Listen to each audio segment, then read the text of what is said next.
Hey, do you feel that? You feel that? You feel the money being drained out of your wallet and out of your bank account? Do you feel your paychecks not going as far with every mile that you have to put on to get to and from work to try to earn a living in this 2023 recession, this high inflationary time frame? Gas prices continue to soar, folks, here in Florida, affecting me the most. Look at this. My tank is almost, well, I got 3/4 of a tank, but that's not the point.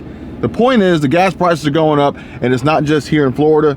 It says here that the average price for a gallon of gas in Florida was $3.56, which was up 15 cents from last week and up 43 cents from 1 month ago. This is according to NBC Channel 6. But folks, it gets worse. Check this out. Oil companies Chevron, ExxonMobil post record profits. Record profits, all right? So guys, if you're not investing in stocks, maybe this is a good place to put some of your money, and maybe you can reap some of the benefits of them gouging us at the pumps. Now check this out. Why are $4 per gallon gasoline this spring not out of the question, okay? Spring will be here before you know it. And if they're talking about $4 a gallon now, I can pretty much guarantee I will be willing to bet. I'll bet you a tank of gas, it'll probably be $5 by the time we get through with spring. Watch, you'll see. And it says it looks like the SUNCOR shutdown is driving up gas prices. So pay attention, folks. This is the precursor. They are priming the pump for how high these gas prices are about to go. Check this out. It says that after Suncor Energy shut down Colorado's only oil and gas refinery last month, many industry experts told drivers to expect a rise in prices at the pump. Comment down below and let me know if this is something that you are prepared for. Comment down below and let me know if this is something you need on top of everything else we've got going on with this recession, with high prices, with the banks screwing with your money, with grocery stores charging more for food, with egg plants catching on fire, driving up the price of just the basic goods, like a dozen eggs costing, depending on where you are. Actually, comment down below, how much does a dozen eggs cost where you are? Because it's varying around the country. But it says that despite some signs that prices weren't affected, those predictions now appear to be coming true. Predictions coming true, okay? I don't know if these are predictions. Remember, folks, create the solution, cause the problem, okay?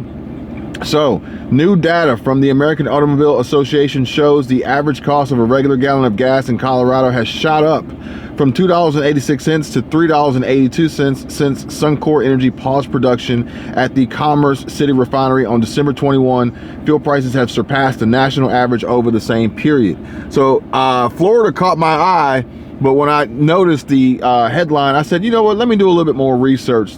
Let me get to the bottom of this. The Suncor shutdown is driving higher gas prices.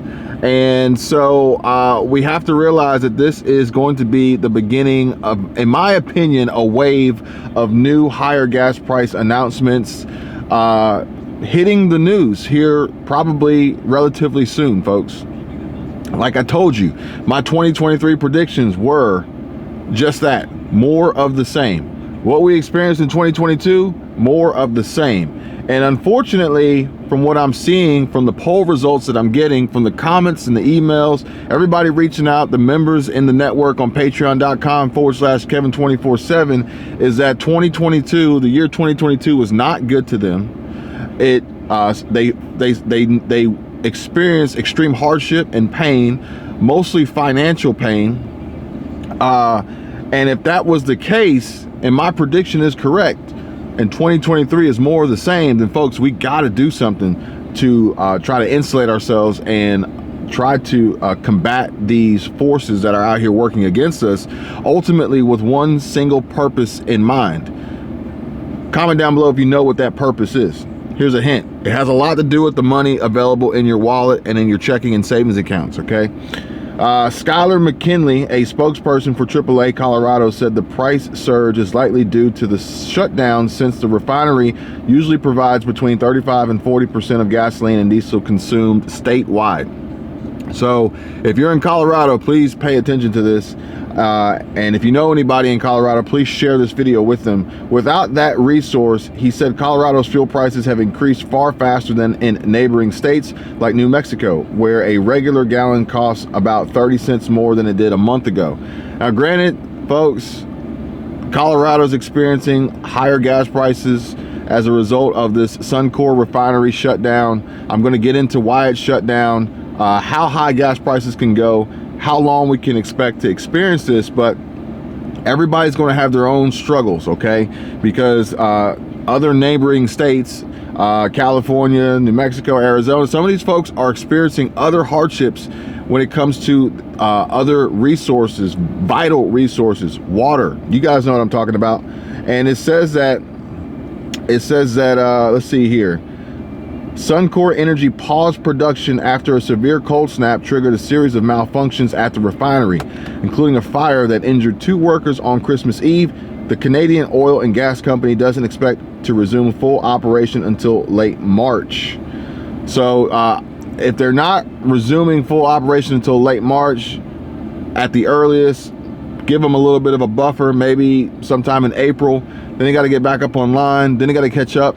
So these higher gas prices are probably going to be here to stay for a little while. The problems have also caused a string of pollution incidents at the facility, which is located near heavily Latino neighborhoods in Commerce City and North Denver. Comment down below if you're near these cities. Is this on purpose? Is this intentional? Those problems include releases of toxic gases, really guys, like hydrogen sulfide and sulfur dioxide beyond what's allowed in the facility's state air pollution permit. SUNCOR also released illegal levels of carcinogenic benzene into a nearby creek following one of the refinery fires. So this is yet another impact to water supply. I don't know, this sounds kind of sketchy. Meanwhile, Governor Jared Polis has taken action to control rising fuel prices, and his administration formalized a verbal emergency declaration on Friday, activating the National Guard to help fuel suppliers manage their planning and logistics. So they have a plan in place, verbal at that. However, you know, a verbal agreement could be considered a contract, but the National Guard is stepping in.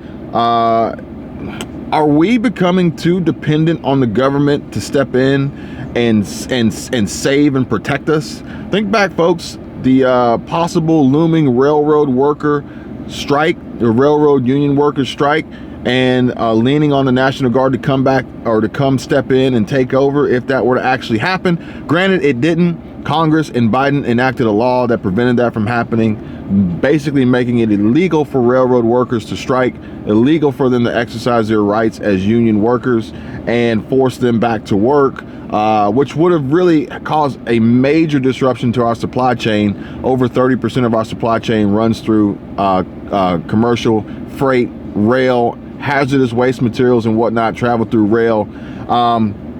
But do we want to become a nation, a country, a society of people who are going to ultimately let the government run our lives for us? Because that's basically what they're trying to do. The declaration also formalizes his moves to ease regulations to let truck drivers carry heavier fuel loads on state highways and work longer hours. So let me just ask you guys a simple question. This is nothing against the people of Colorado. This is nothing against the people in Colorado or traveling through Colorado who are paying these higher fuel prices. There's nothing against truck drivers. But I just want to ask you guys a serious question. Come here. I want to ask you guys a serious question. Is now the time where you want to see an increased volume of truck drivers on the road working longer hours and carrying heavier loads of fuel? Just think about that. Just think about that. Now, it says here that Greer Bailey, who represents local gas stations as the executive director of the Colorado-Wyoming Petroleum Marketers Association, thinks those actions have helped prevent even higher fuel prices. That's because the shutdown placed a new burden on the trucking industry, which is now delivering far more fuel from local pipeline terminals or out-of-state refineries. So truck drivers out there looking for some loads to pick up, this could be a great opportunity. I would prefer that, you know, you don't drive when you're tired, you don't drive when you're sleepy, especially don't drive overweight. and perhaps maybe get more trucks, more truckers, more loads, and get them paid a decent wage to cover the transport costs. Now it says that Bloomfield, Bailey said that what it comes down to is a guy in a truck. Instead of driving to Commerce City, they might be driving all the way to Bloomfield, New Mexico to get fuel. So yeah, so New Mexico, heads up, might have an influx of more fuel tankers on the road trying to transport this fuel to get these folks what they need. Will that help drive down the price of the fuel? Probably not. At least it will help with avoiding any possible shortages and fuel crisis where there are bags on the pumps and the unavailability of fuel or potential fuel rationing. But I would assume, just basic business 101, basic economics, basic supply and demand, there's obviously going to be the demand for sure. Perhaps maybe an increase in demand as people panic and want to fill up more and stockpile gasoline. And make sure you have your fuel stabilizers. Make sure you're putting them in appropriate safety containers. Let's not cause any unnecessary risks. But just basic business and economy and economics is that the added cost for the transport is just going to add to the cost of the fuel, driving up the price even further. And it says that he says that the next step is to allow heavier loads of on interstate highways. So we're gonna solve one problem by creating another problem. Great guys. But it says that gas prices, this is going to affect your money, folks. This is affecting your money. Gas prices have jumped for 5 straight weeks and are unlikely to drop soon. And this is according to experts shared on USA Today. You can see President Biden here. He looks very concerned about this. And it says that gas prices are rising to start 2023, and experts say prices are unlikely to turn around anytime soon. Today's average for a regular gallon of gas, and this was put out today, January 31st, 2023, according to the AAA, was $3.50 a gallon for a regular. Though it's nowhere near the record of last year. You guys remember what the record was last year? Jeez. They're saying that today's average is $3.50 according to the AAA. So there you go. And that's just today. Wait till spring. And experts say that the average price could reach $4 a gallon this year. So go ahead and get those wallets ready. Go ahead and expect to see those prices at the pump, the signs going up. And the question again, folks, why? Why is this happening? It's not just Colorado either. I'm gonna cover the other states that are seeing the highest prices, as well as the other states that are seeing the lowest prices. And it says that last year's rise was heavily influenced by the Russian invasion of Ukraine and US and European Union sanction placed on Russia. But there are several factors in the latest rise in prices, okay? So it's not just one. Gas demand has risen while the price of oil has slowly increased. AAA said Monday, citing data from the Energy Information Administration, the EIA, and that oil refinery utilization hasn't fully recovered from cold weather in December, and the refineries typically perform maintenance in the coming months. So this is from Patrick DeHaan, head of petroleum analysis at Gas Buddy. So this is probably going to be a compounded problem that's only going to get worse as these plants come back online from these colder temperatures and have to perform their maintenance before they can actually get up to capacity. So, question, how long will gas prices continue to rise? And as you can see, the answer is not very good because it says there's no clear answer. With oil prices hovering around $80 a barrel, U.S. drivers won't see a dip in prices within the next couple of weeks. According to experts, there appears to be little good news on the gas price front, with prices unlikely to turn around anytime soon. Prices could see even higher, even bigger jumps later this year. The average price for a gallon of gas could be almost over $4, almost $4.19 a gallon this summer. And this is an anticipated estimate of annual price outlook for 2023. The current average is close to what Gas Buddy expects to be the yearly average of $3.49 right now, but that's only likely to go up. Where is gas the most expensive? Well, the West Coast is where you'll find the most expensive gas, with Hawaii leading the way at $4.93 for a gallon of regular. Only 3 states, Hawaii, California, and Washington, have averages above $4. So Folks, you're paying a premium to drive in these states. Here are the 5 states with the highest average cost: Hawaii $493, California $455, Washington $412, Nevada $398, Colorado $383. I'm gonna check back on these in a month and see where they have gone from there. For the cheapest gas prices, look to the Midwest and the South. Texas has the cheapest average price of gas in the U.S. right now at $3.12 for regular, with Arkansas, Mississippi, Missouri, and Oklahoma behind it. Here, check that out. There's the prices for those states. And also, maybe you're considering going EV. Let's go electric. That'll save us some money, right? Wrong. Electric vehicles are more expensive to fuel than gas-powered cars at the end of 2022, according to results from consulting firm. And research shows that rising electricity prices and stabilizing gas prices made internal combustion engine cars more economical than their electric counterparts in late 2022. So no, it's not a cost savings, even though some people may want to tout it as being a cost savings. We all knew that that wasn't going to be the case. But honestly, even I didn't think that it was going to be this soon that you would see the cost of charging up your Tesla or your Rivian or your Cybertruck or your Hummer H3 or H4 EV or whatever they call it. Or maybe you're driving a McLaren P1. I don't know. But the point is, I didn't think it was going to be this soon to see that the EV would be at the same, if not more, than gasoline. So it says that New York City needs 50,000 EV chargers to successfully phase out gas-powered cars. And I can tell you guys right now that that is going to come at an extreme cost. Folks, I don't know a lot of people in New York who choose to drive, especially in the city. But if you do, man, it's going to be expensive. It says for the first time in more than a year, owners of traditional gas-powered cars save more money at the pump than those driving their electric counterparts. And as inflated gas prices came down at the end of last year, the fuel cost for most internal combustion ICE engines vehicles was comparatively cheaper in the final quarter of 2022 than when you were charging an electric vehicle, an EV. And the cost to drive 100 miles in a gas-powered car dropped by more than $2 in October, November, and December. And with electricity prices rising last year, mid-priced ICE cars became more economical than EV cars for the first time in 18 months.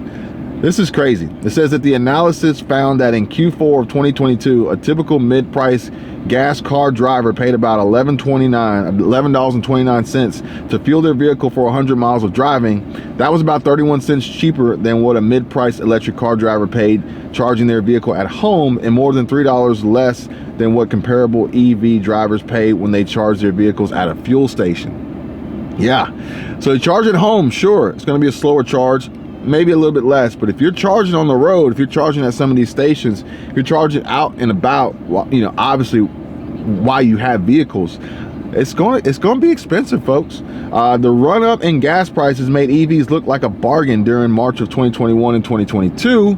And it said with electric prices going up and gas prices declining, drivers of traditional ICE vehicles saved a little bit of their money in the last quarter of 2022. However, we now see since then gas prices are going back up, so maybe the gas prices will go up higher, making ICE vehicles less expensive to drive and fuel than charging EVs. But this is only by comparison by prices going up, not prices going down.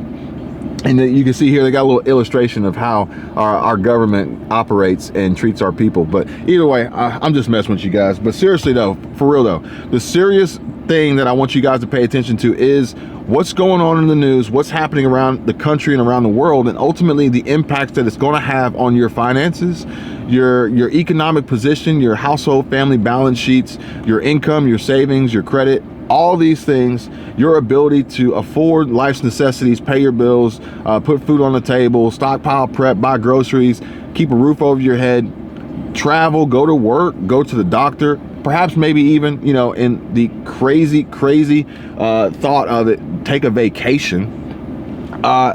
You have to have the money. The prices are continuously going up. Inflation is still lingering. We're in a recession. Some may say we're in a depression. But at the end of the day, if you're not working to earn more money and spend less than you make, and you're not budgeting, and you're not eliminating debt and high interest debt and credit card debt, and working towards savings and investing and producing multiple streams of income, diverse income streams, increased revenues and passive income streams down the line, then I'd hate to say it, but these types of events, these breaking news headlines, these higher prices are going to affect you more than others, which is why I say that, you know, you want to do your best to be insulated against this economic collapse, this economic crisis. If anybody's going to get wiped out, it's going to be an economic wipeout, more than likely, first and foremost, because they're just not going to be able to keep their head above water. They're not going to be able to keep up with these rising costs. People who live paycheck to paycheck, people who are one paycheck away from being homeless, people who are not making a lot of money, people who are lower income, working class poor, who don't have money in savings, who can't cover an emergency expense. This is most important, okay? So I urge you guys to, again, just make more money, spend less than you make. Those are huge, okay? Make sure you got a budget, eliminate debt, save and invest. If you want to know more, feel free to contact me, reach out. I love to have the discussion. I love to talk to you guys about it.